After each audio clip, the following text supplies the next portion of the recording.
All right, hello. How you guys doing today? We have a special guest with us here today that's going to talk to us about the ancient Greek art. You guys probably have heard of this guy before. Mr. Creecy, say hi. Hello, everybody. How are you doing? All right, I'm doing good. Anyway, we've already looked at the history of the ancient Greeks. Now I want to go back and I want to look at how their art reflects their culture. So this will be a two-part series. We're going to do part 1 today, part 2 tomorrow. And we're going to take a look at how their art influenced their culture, but also why they did certain things. So this first part, we're going to take a look at the pre-Greek cultures. We talked a lot about the Minoans and the Mycenaeans. We're going to actually look at the peoples before the Minoans, who are known as the Cycladic people. And then we're going to look at the Minoan culture and their art. And then we're going to look at the Mycenaean Trojan period. And if you guys remember, the Mycenaean Trojan period, that is the classic battle that we talked about earlier. All right, so I want you to take a look at this map. And I want you to find the Aegean Sea. And by now you should know where it is. It's right there, pretty much right there in the center. You have the Greek mainland, the Balkan Peninsula, to the west.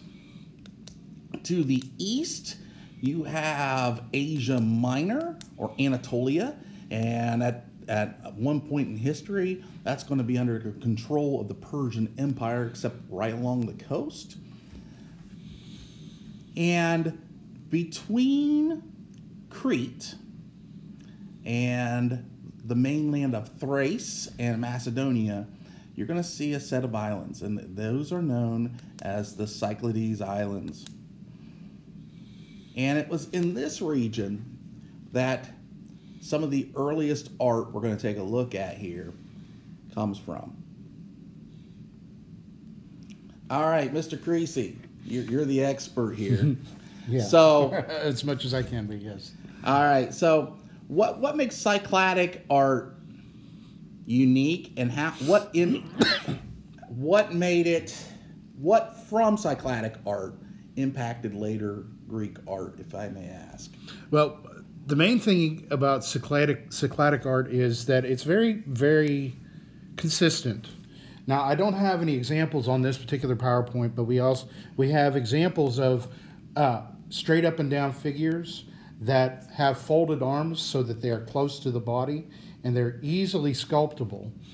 That's an important part of it, is that you don't necessarily have the best tools. This is an early Bronze Age artists that are making these, so they don't necessarily have the best of carving tools. They can't carve out stuff like marble and granite as easily as they would have with in later ages, such as the Iron Age or the I guess you could say the Steel Age. But so a lot of these things that they work in are very, very soft, and it's very consistent all the way across.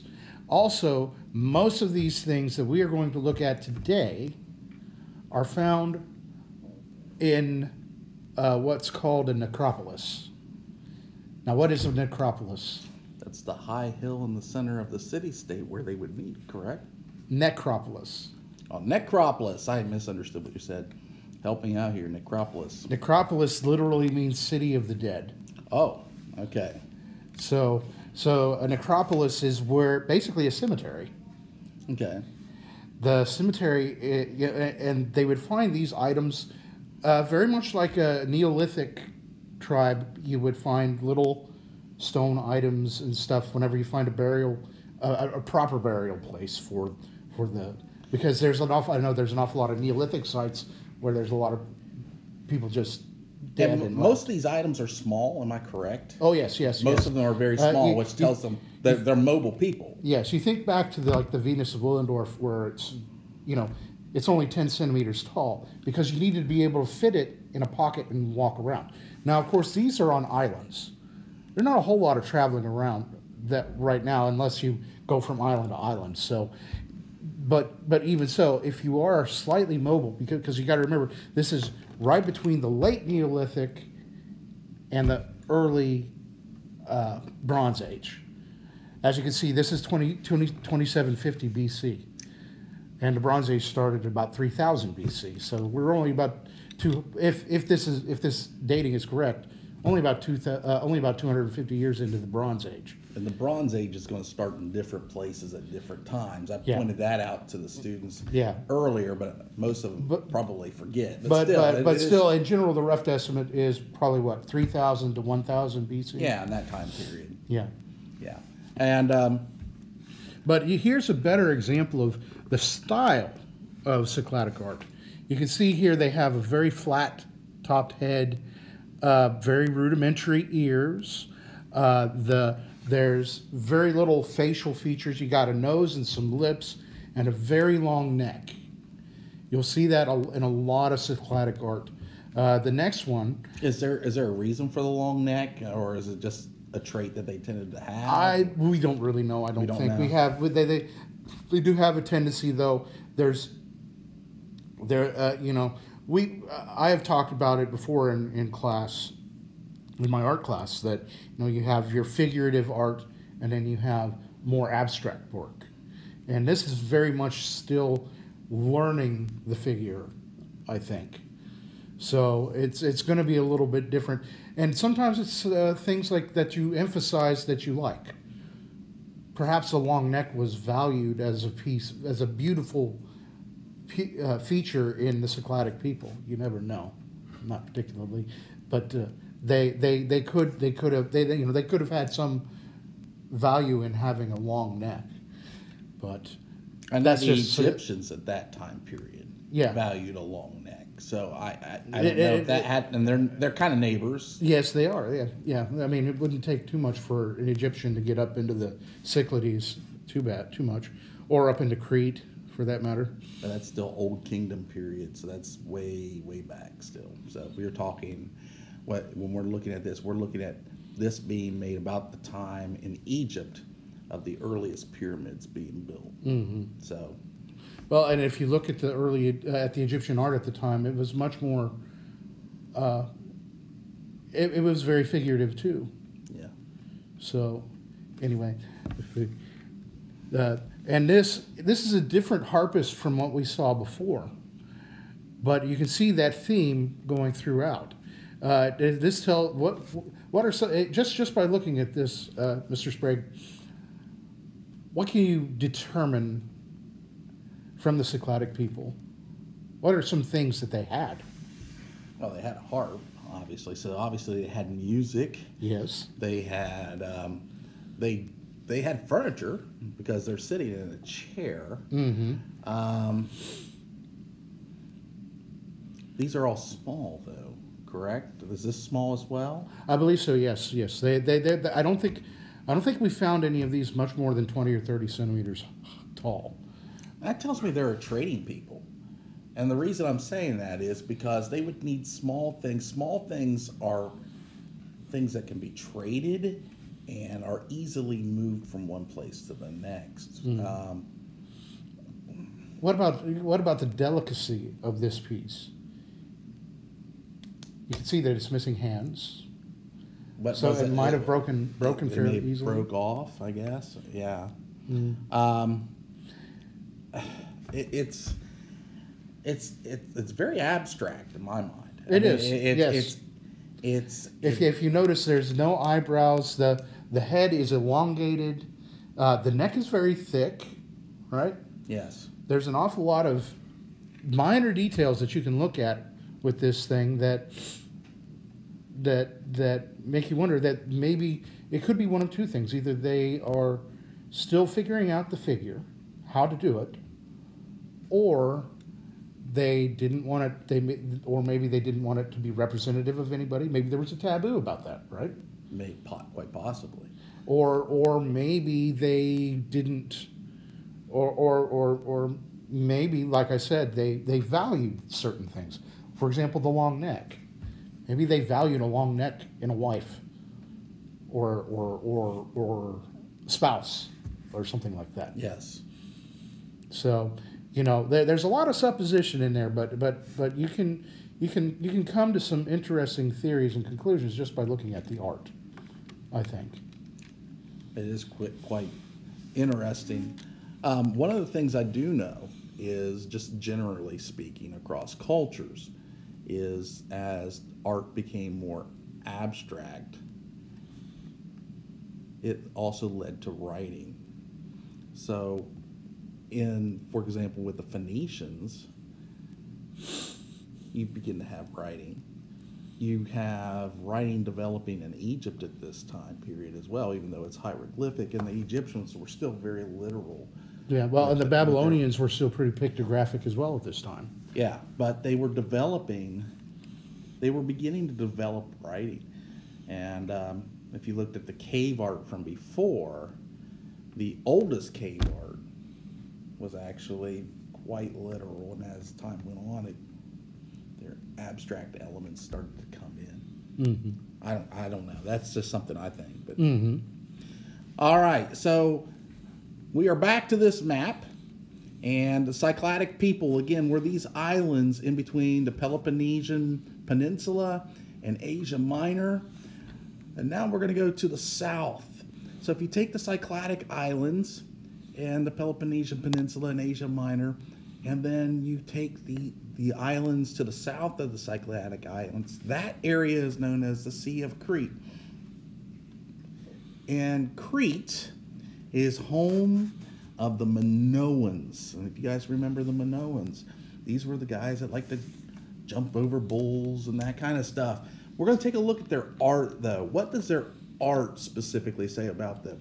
A lot of these peoples that we're looking at, we don't have everything about them that we want to have. For example, the writing that they had on Gnosis we can't read it. I believe it's called Linear A. You might correct me on that. I think that sounds about right. I think it's called Linear A. Don't quote me on that. That won't be on the test. But the important thing that I want you to know is we know they had writing, but what we don't know is how to read it.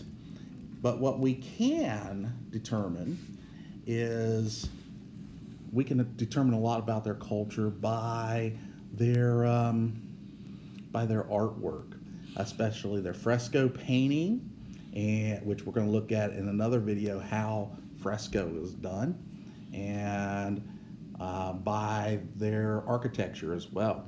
Architecture tells us a lot about what people value. When people build things to last, they're going to put their values, what's most important, into their most important buildings. But first, we gotta start out with some of the more mundane stuff. This is an octopus jar. It is very commonly found as a form of Minoan art. They would take the jars, paint the octopus on them. Some people believe these to be actual octopus traps. Really? Yes. I had never heard that. That's interesting. Well, an octopus, a decent sized octopus can fit through that small hole. I don't know if you've ever seen an actual. Sometimes I've seen the octopi work their way out of a crack, maybe roughly an inch or two wide on the boat, and they will work themselves out to get off the ship. And some people think that these are used as octopus traps, and then they can be hauled up. And I did not know that. That makes sense. Now, as to what the role the octopus played in the Minoan culture, it remains to be seen. So they don't know if they caught them for pets, or if they were a delicacy on the king's table, or what.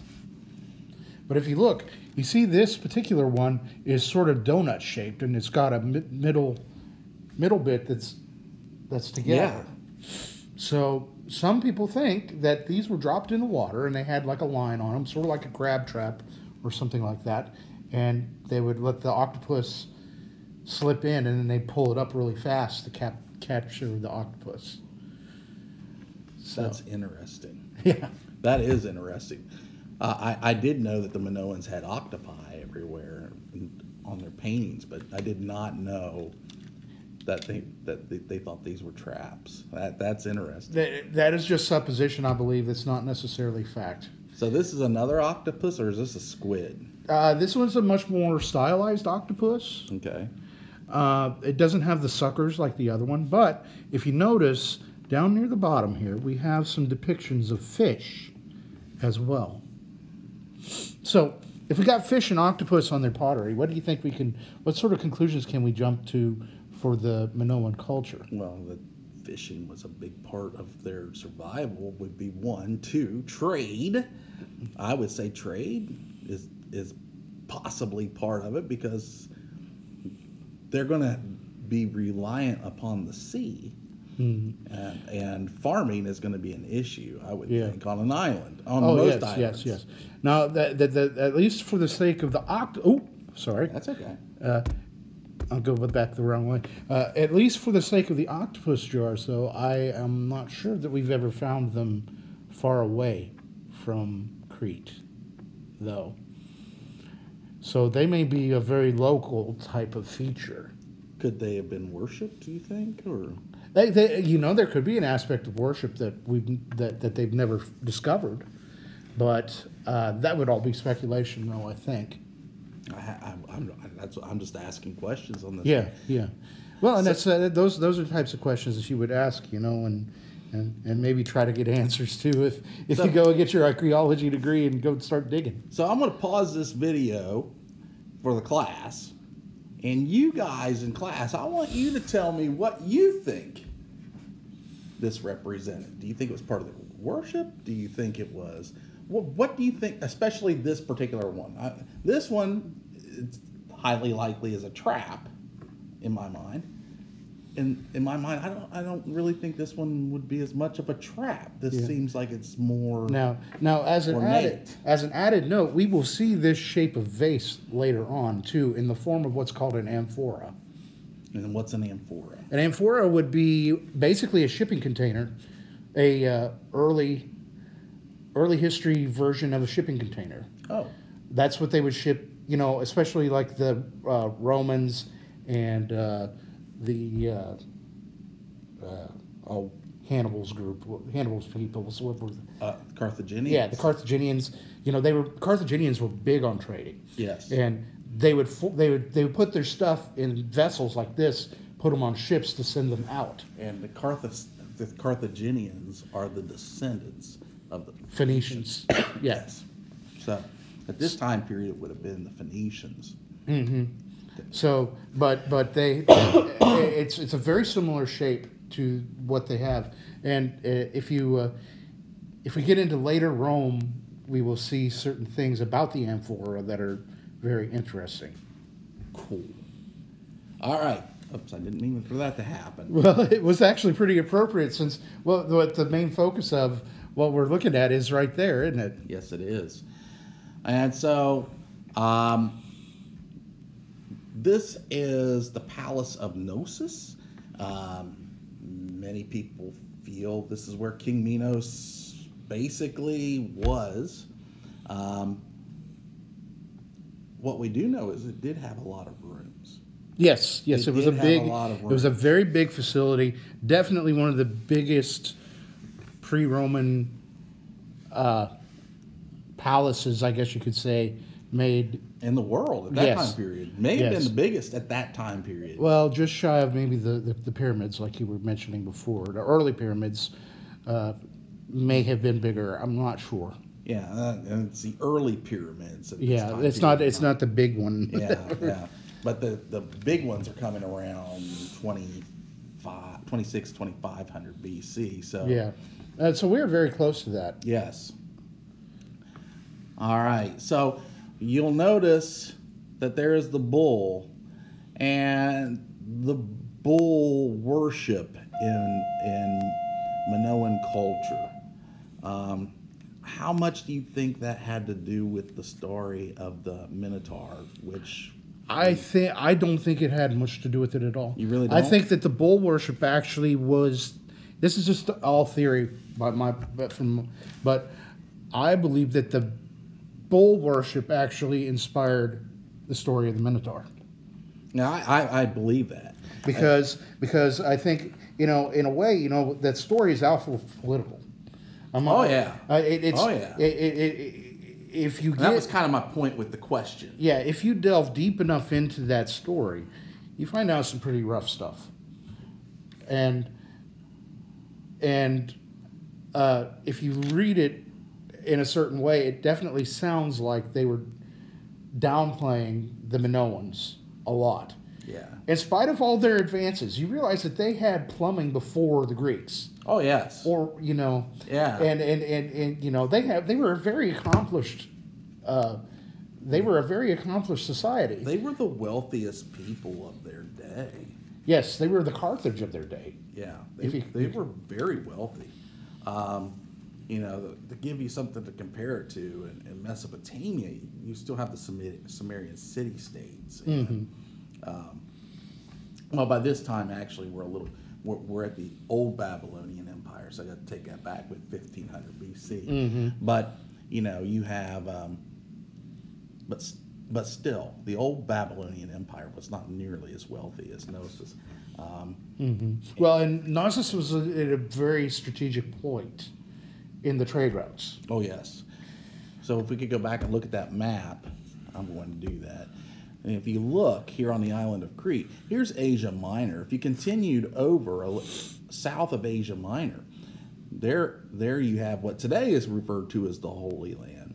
But that's where your Phoenicians and Well, the Babylonians in the Arabian Peninsula. yes. Would be gone by now, but Well, was there, but it's part of Babylon. But the important thing is all the trade routes in this area. I'll tell you, Crete is right there, and south of here is Egypt. yes, And Egypt had gold, which they got from the Kingdom of Kush, which is basically modern day Sudan. now were they exporting grains yet from Egypt? Yes, they were. Now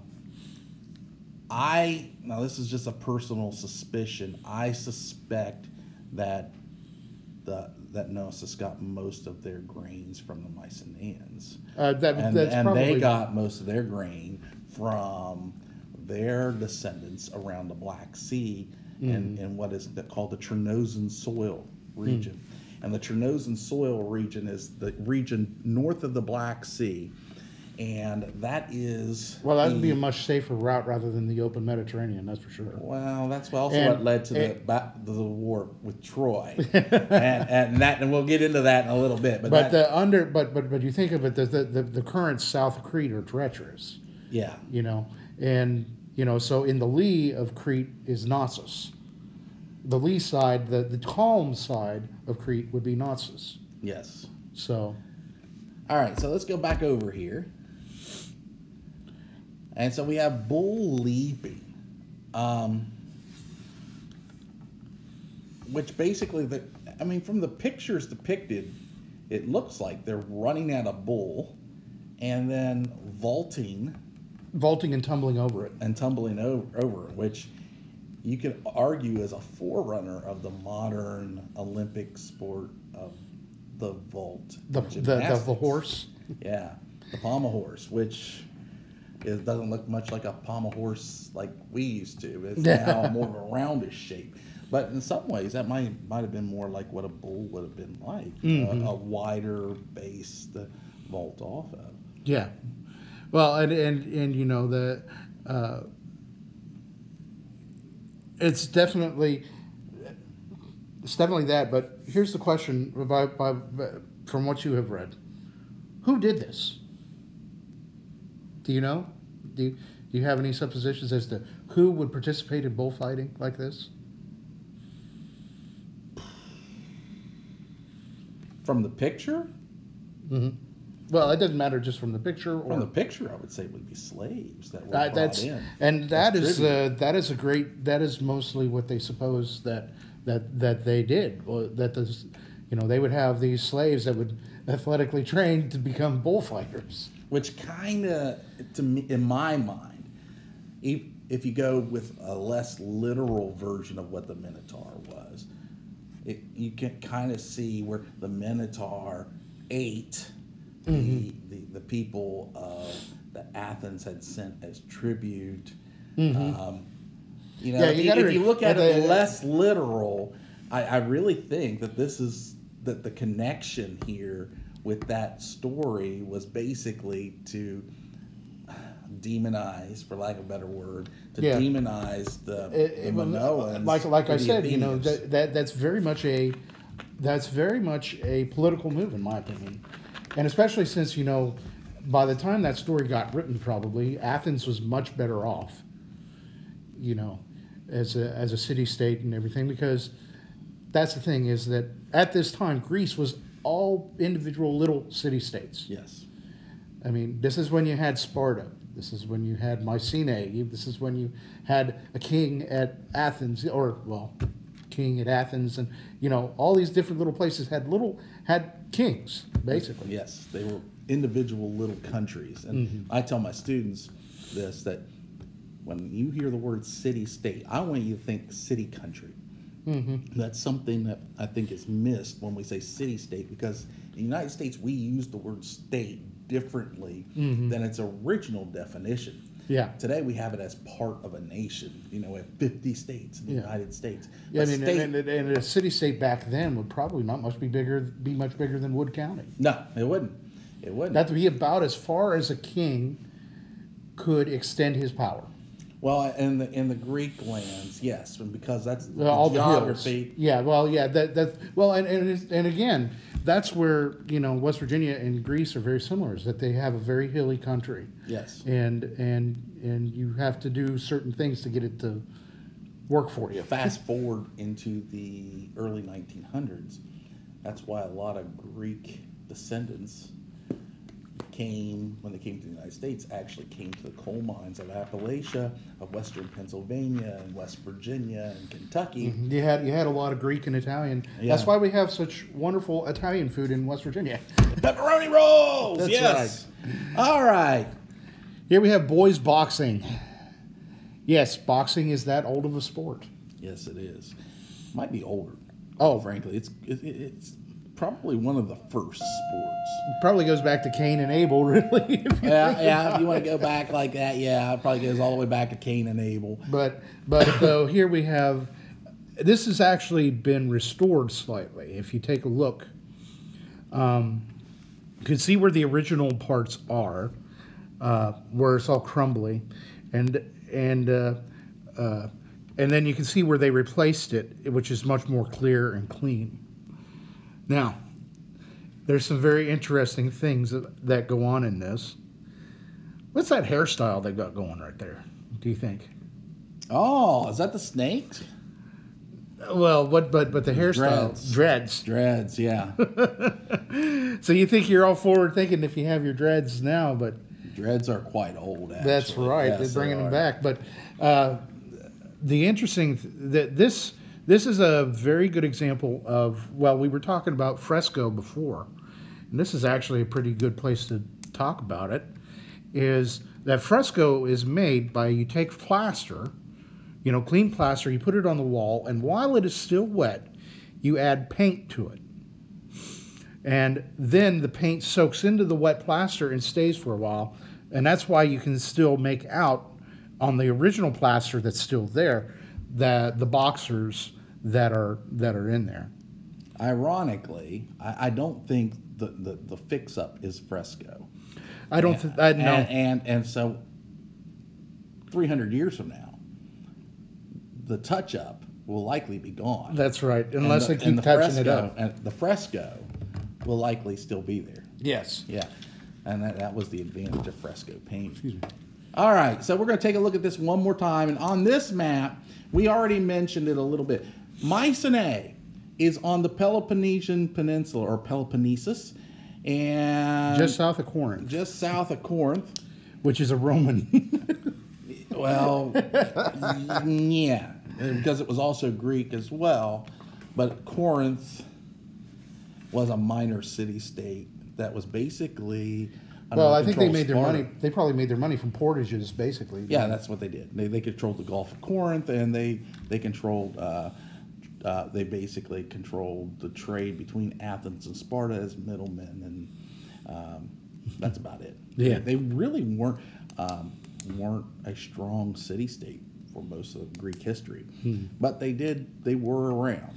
Well, now Mycenae, on the other hand, is just about the exact opposite. Really. Yeah, they were almost, you could call them an empire, closest to to an empire in the pre-Greek time period. Well, you think about how far they went.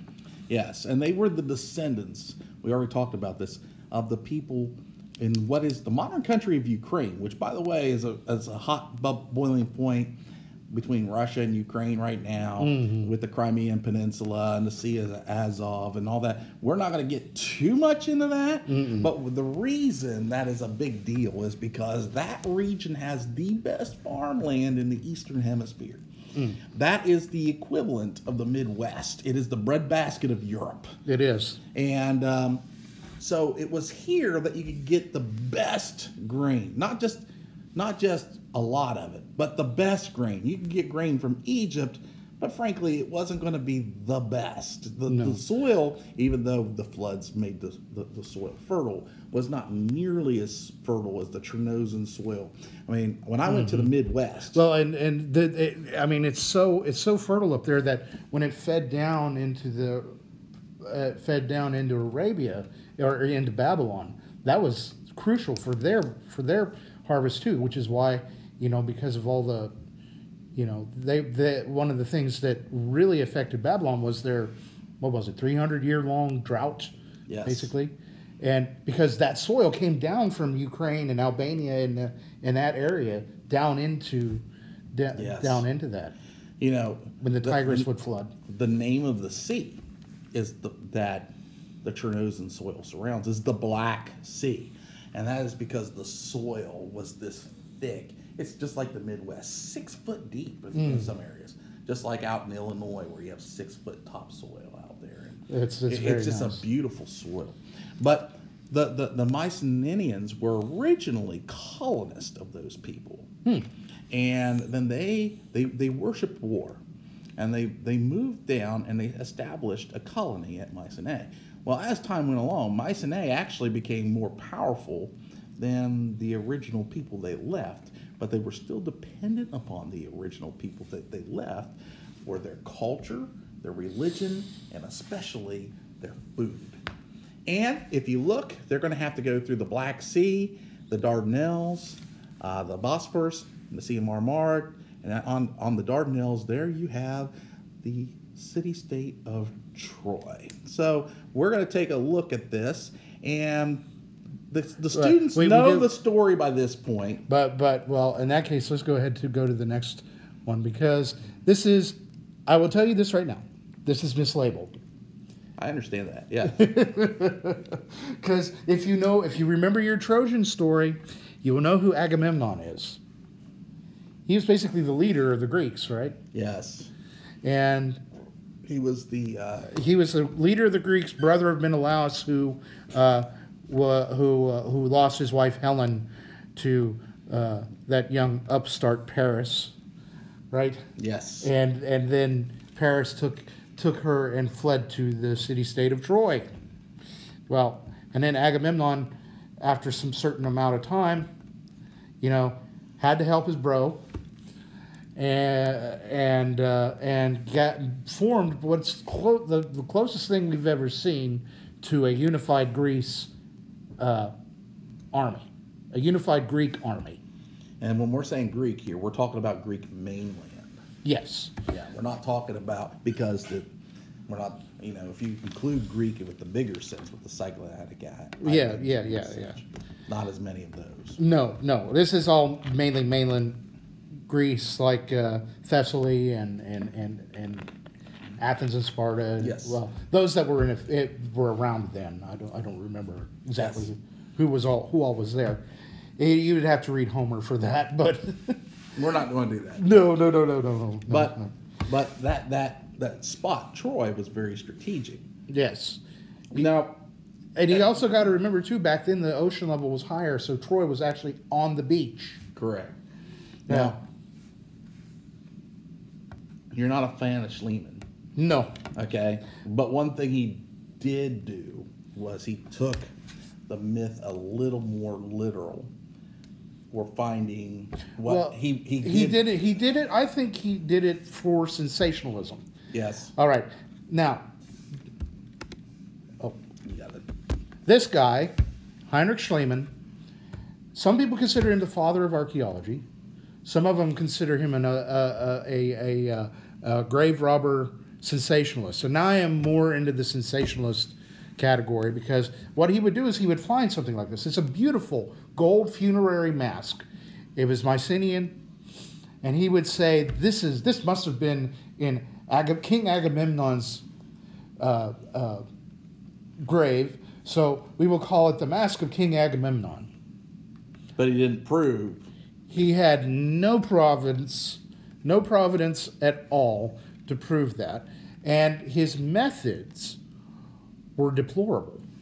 Like this. This is what he left behind at Troy. Now, I will give him full props. Back in Schliemann's day, Troy was considered a myth. Correct. They did not think that the city of Troy ever existed back then. And so Schliemann actually finding Troy is quite a great find. All right? And he could be considered one of those people who helped bring antiquarianism into the field of archaeology, I would say. He brought antiquarianism, which is the old school way of doing things, into Scientific archaeology. scientific archaeology, yes. So he's a stepping stone there. I will give him full props for that. But this trench that you're looking at right now, he destroyed. this trench was dug with dynamite.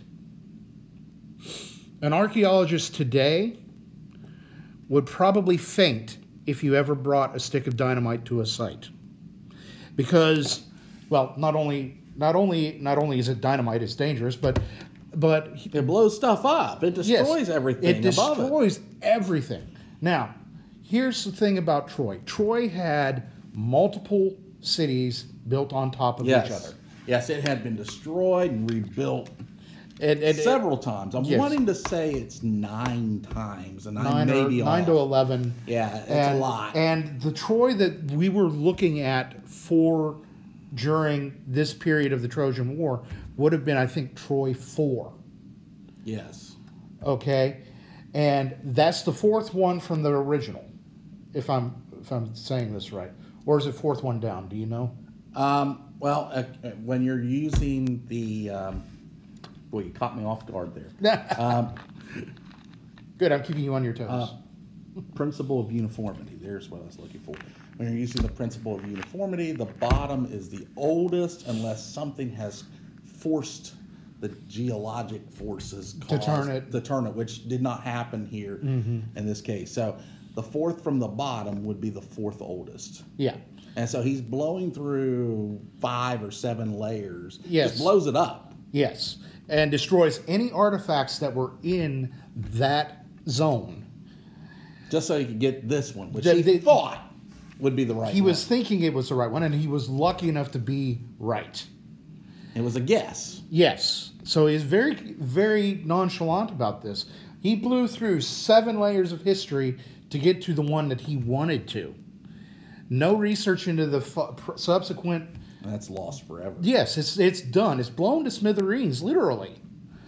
And unfortunately, it's gone. But anyway, So there's Troy again. If you look at that, that's on the Dardanelles. And you look where Mycenae is, they're going to have to go across the Aegean Sea. They have to go through Troy. And Troy got wealthy basically by stealing all the grain.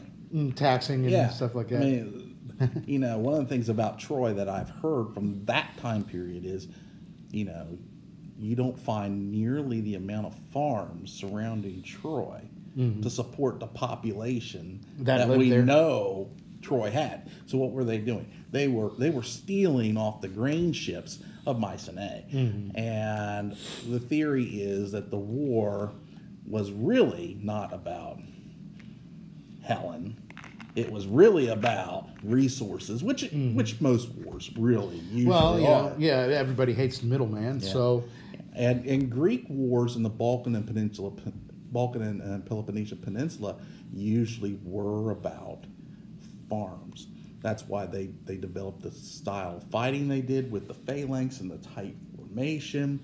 They didn't want to damage the farmland, basically? Or? Well, because everything was a tight, narrow valley. So their style of war was developed in the geography they had. The only people who could fight in the wars were farmers. Mm-hmm.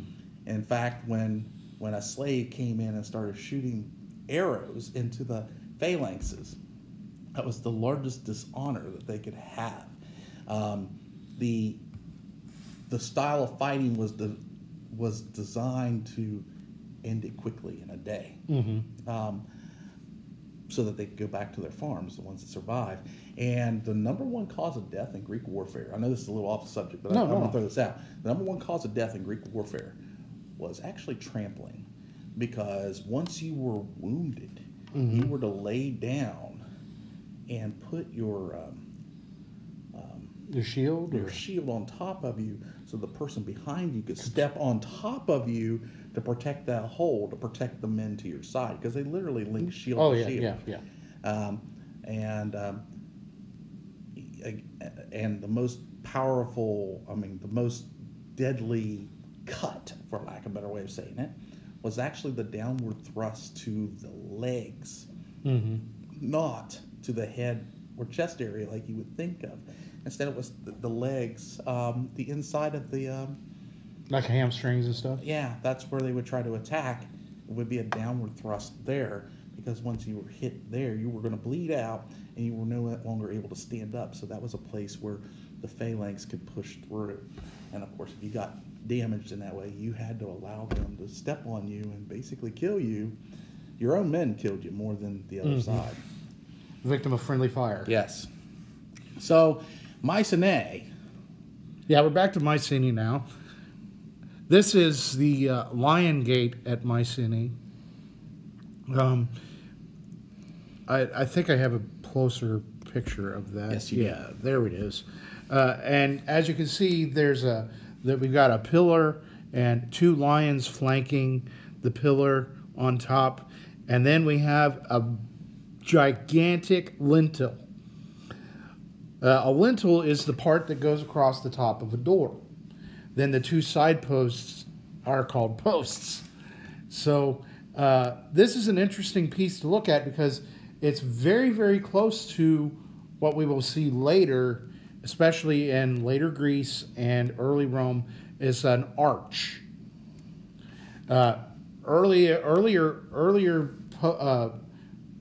Earlier work features post and lintel design, as opposed to having any type of arch involved. So that's the interesting thing about this, is because you see the stones, the courses of stones, all lean towards the lions. Yes. And the lions are actually bearing the load of those stones.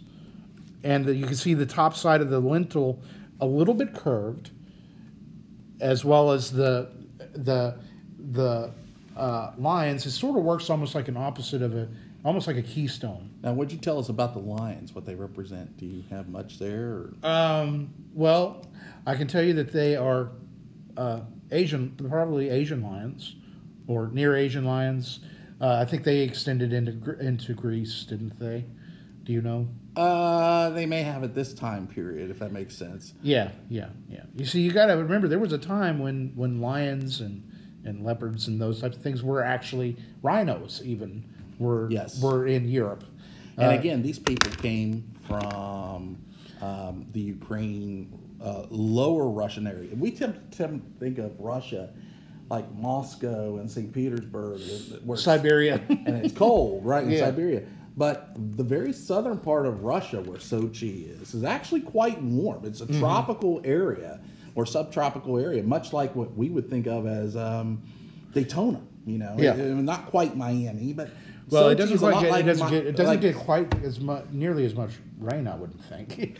Not as much, but it is. But obviously temper- enough to grow wheat. Yeah, I mean it's warm. It's warm along. I would maybe more like Jacksonville or Georgia, but I mean it's warm. It's not a cold area. All right, so the treasury here, which wasn't a treasury. Go ahead and explain All right, this. this is another one of Schlieman's finds. This is actually the last thing in this particular section that we'll be looking at.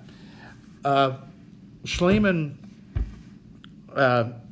called this the treasury of Atreus, which he basically made it out to like it was a ancient Greek bank vault. They said the king Atreus. Do you know anything about him? Do you? I don't remember, to tell you the truth. Not me neither, I'm afraid. But he basically said the king Atreus kept all of his gold in this place, but by the time he got there, it was looted. This is what it looks like on the inside. Now, as you can see, it's sort of a dome shape, but it goes to a peak. And this is what we call a beehive. Is that That's correct? right. This is called a beehive tomb. Actually, is what it is. This is actually supposed to be like a main mausoleum, or the main section, the main point of the mausoleum, and then it has what's called an antechamber, which is a chamber dug out to the side of this, where the actual person who had died is placed. Okay. And then they would add on the antechambers as they went. But this one only, I think they've only have one antechamber involved in this one. Now, if I may ask, where this beehive shape we just don't see in the Greek peninsula. We see this all over the world. Is that correct? Yes, we do. Generally, not exactly, but I mean. Yes, yeah, and we see it later on in time as well. If we talk about Etruscans, we'll see it. When the Etruscans are in the Italian peninsula or Apennine Peninsula region. So they're still in the same place. I think you could correct me on this, but early Chinese tombs had a beehive formation. I think, yeah, the ski Shang period, you had those. Yeah. I had to go through the song in my head. You caught me off guard. Yeah, I'm sorry. We see some of these in North America. Is that correct? Like in a way, sort of like mound builders. Are you? Yeah, thinking? but the mound builders. Now, I mean, they weren't as. Well, I'm not sure. Did the mound? I've not done a whole lot. It would be a different type of construction though, because they use brick. Right here. They didn't use brick, and then But even though we even see it earlier in time, like the Neolithic in Ireland. What is the name of that? Newgrange. Yes.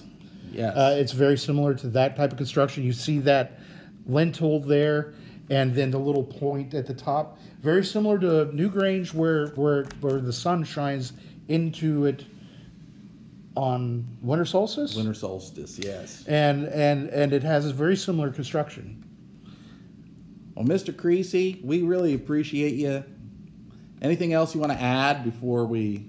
No, just that this has been a lot of fun. I haven't had the chance to exercise my art history brain in a while. Well, I'm hoping to hope one that thing the I've next. learned as a history teacher is when you don't know as much about something as you should know, you find somebody who does know more. So that's.